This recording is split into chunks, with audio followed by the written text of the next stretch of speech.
আজকে আমার সকাল সকাল চান টান হয়ে গেছে, আমি রান্নাঘরে দাঁড়িয়েছিলাম। সোমনাথ আজকে স্কিন সমেত চিকেন এনেছে। অনেক দিন পর খাচ্ছি। আমাদের সামনের একটা দোকানে স্কিন সমেত চিকেনটা বিক্রি করছে, তো ভাবলাম নিয়ে এসে খাই, ভালোই লাগে স্কিন সমেত চিকেন খেতে। আজকে রোদটাও বেশ দারুণ উঠেছে, দেখুন ঝলমলে পুরো আকাশ হয়ে রয়েছে। আর সোমনাথ আজকে রান্নাঘরের দায়িত্ব নিয়েছে রান্না করার। ও পেঁয়াজ টিয়াজ সব কাটছে, আমি তাদের ভিডিও করছি।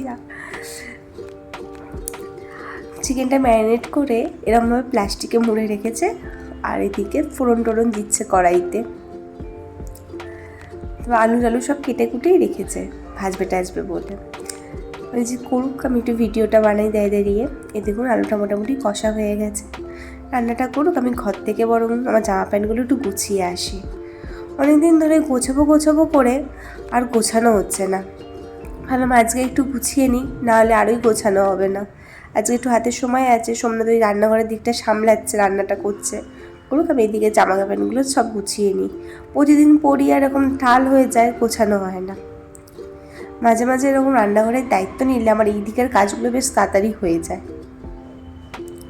আর দেখুন কত জামা প্যান্ট সব টাল করে পড়ে রয়েছে, সব বার করে এবার একটা একটা করে গুছিয়ে রাখি। এখানে রান্নাঘরে গিয়ে দেখবো কত দূর রান্না হয়েছে না হয়েছে। চলুন, মোটামুটি গোছানো কমপ্লিট হয়ে গেছে, রান্নাঘরের দিকে যাই। এখন প্যাকেটটা ওপেন করছে, কোথা থেকে প্যাকেটটা জোগাড় করেছে কে জানে, মনে হয় ছিল আমার ওইখানেই। কষানোর জন্য মাংসগুলো দিয়ে দিচ্ছে। সব থেকে একটা আশ্চর্য লাগে, মানে যে ছেলে রান্নার রও পারতো না, হায়দ্রাবাদে কিছুদিন একা এসেছিল, রান্না টান্না করে টুরে খেত, ভালোই রান্না শিখে গেছে। ভালো মানে বলতে গেলে ভালোই, মানে বলে না চাইলে কি না পারা যায়।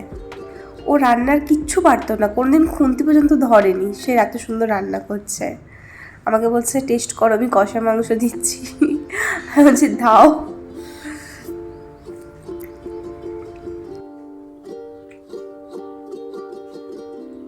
ভালো হয়েছে। আমাদের মাংস রান্নাটা হয়ে গেছে। ভাবলাম শুধু মাংস আর ভাত খাবো, এবার ভাবলাম যে অনেকগুলো বেগুনও আছে, একটু বেগুনি করে নিই, বেশ বেগুনিটা ভালোও লাগে। আমি দাঁড়িয়ে ফাটাচ্ছিলাম, ওইদিকে ভাতও বসিয়ে দিয়েছি।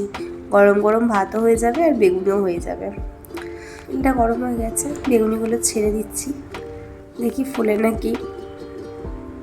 ভালো করেই তো গরম করেছি, বেশ টুকু হয়ে ফুললে বেগুনি খেতে বেশ ভালো লাগে, আর আমার দেখতেও ভালো লাগে। অতটা বেশি দেখলাম এটা ফুললো না। হ্যাঁ, এবার আস্তে আস্তে আস্তে আস্তে ফুলছে। এই দেখুন ওর মাংস মোটামুটি কমপ্লিটই হয়ে গেছে। একটুখানি খালি নুন টুন টেস্ট করে নিচ্ছে, তারপর নামিয়ে নেবে। আর আমার এদিকে বেগুনিও মোটামুটি হয়ে এসেছে। এটা দেখুন কেমন কি সুন্দর ফুলেছে, আর দারুণ মুচমুচেও হয়েছিল। আমার সব কটা বেগুনি ভাজা মোটামুটি কমপ্লিট। এবার দুপুরে খাবারটা নিয়ে একটু বসি। আজকে দুপুরের মেনু চিকেনের ঝোল, মানে ঝোল না, একটু কষা কষা, বেগুনি আর ভাত। দারুণ।